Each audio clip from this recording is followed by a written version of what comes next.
ایک چھوٹا واقعہ سناتا ہوں، دل باغ باغ ہو جائے گا۔ حضرت موسیٰ علیہ السلام ایک راستے سے گزرنے لگے۔ حضرت موسیٰ علیہ السلام نے اللہ کی بارگاہ میں عرض کی، مولا کیا کوئی ایسا بھی ہے جو تیرے کلیم سے بھی زیادہ تجھے یاد کرنے والا ہو، تیرے کلیم سے بھی زیادہ تیرا ذکر کرنے والا ہوں، تیرے کلیم سے بھی زیادہ تیری عبادت کرنے والا ہوں؟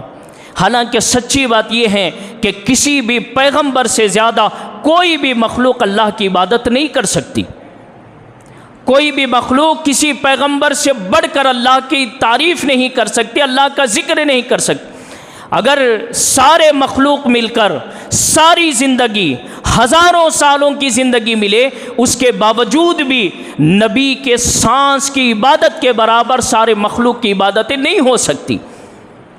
پیغمبر کی عبادت کا مقام و درجہ بہت اونچا ہے، لیکن اللہ کو بتانا تھا اپنے کلیم کو، موسیٰ کلیم اللہ کو بتانا تھا کہ اے موسیٰ ذرا دیکھ کس کس چیز کو میں نے اپنی عبادت میں لگایا ہے۔ حضرت موسیٰ نے عرض کی کہ مولا کیا تیرے کلیم سے بھی بڑھ کر کوئی عبادت کرنے والا ہے؟ اللہ نے ارشاد فرمایا کہ موسیٰ تیرے ہاتھ میں کیا ہے؟ بتاؤ آپ کے ہاتھ میں کیا ہے؟ موسیٰ علیہ السلام نے کہا کہ اے پروردگار میرے ہاتھ میں عصا ہے، میری لکڑی ہے۔ تو اللہ نے فرمایا کہ ذرا اس لکڑی کو پانی پہ، زمین پہ مارو۔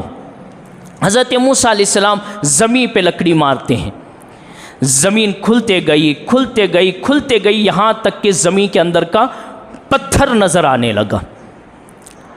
حضرت موسیٰ علیہ السلام کو پھر حکم ہوا اے موسیٰ اپنا پھر عصا مارو۔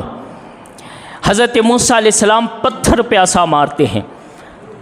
اب جیسے ہی پتھر پر عصا لگا، پتھر پھٹتا گیا پھٹتا گیا پھٹتا گیا، یہاں تک کہ پانی نکلنے لگا، پانی نکلنے لگا۔ اب اللہ نے دیکھو اور کمال بیان فرمایا، کہا موسیٰ پانی پہ بھی مارو۔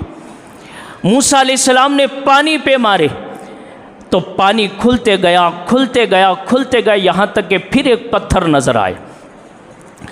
جب ایک پتھر نظر آیا تو حضرت موسیٰ علیہ السلام نے تعجب کی نظروں سے اس پتھر کو دیکھنے لگے، آخر کیا ہے اس پتھر میں؟ امام غزالی فرماتے ہیں اس پتھر پہ ایک لال رنگ کا کیڑا بیٹھا ہوا تھا۔ کہاں بیٹھا ہوا تھا؟ مٹی کے اندر پتھر، پتھر کے اندر پانی، پانی کے اندر پتھر، اور اس پتھر پہ لال رنگ کا کیڑا بیٹھا ہے۔ حضرت موسیٰ علیہ السلام تعجب سے پوچھنے لگے کہ مولا اس کو دکھانے کا مقصد کیا ہے؟ اتنی محنت کے ساتھ میں عصا مارا، جو ہے زمین پھٹی، پھر پتھر پھٹا، پھر پانی الگ ہوا، پھر پتھر نظر آیا، اس پر تو مجھے کیڑا دکھا رہا ہے، اس کیڑے کے دکھانے کا مقصد کیا ہے؟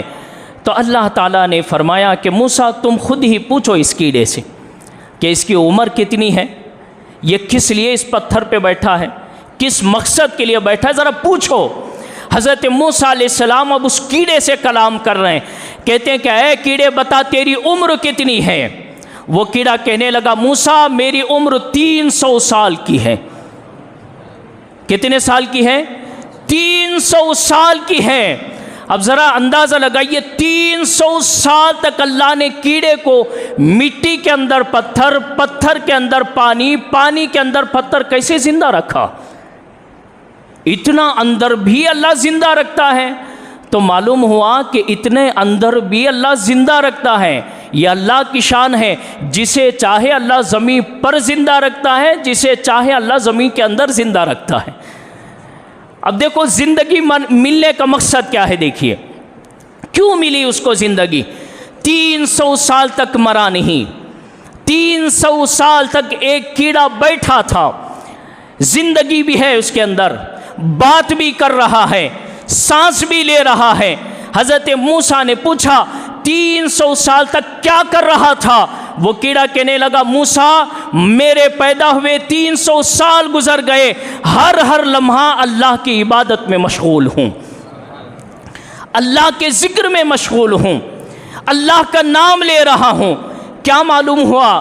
یہ معلوم ہوا کہ جو بندہ اللہ کا ذکر کرتا ہے، جو اللہ کی عبادت کرتا ہے، وہ زمین پر ہو تب بھی زندہ ہوتا ہے، اور وہ زمین کے اندر ہو تب بھی زندہ ہوتا ہے۔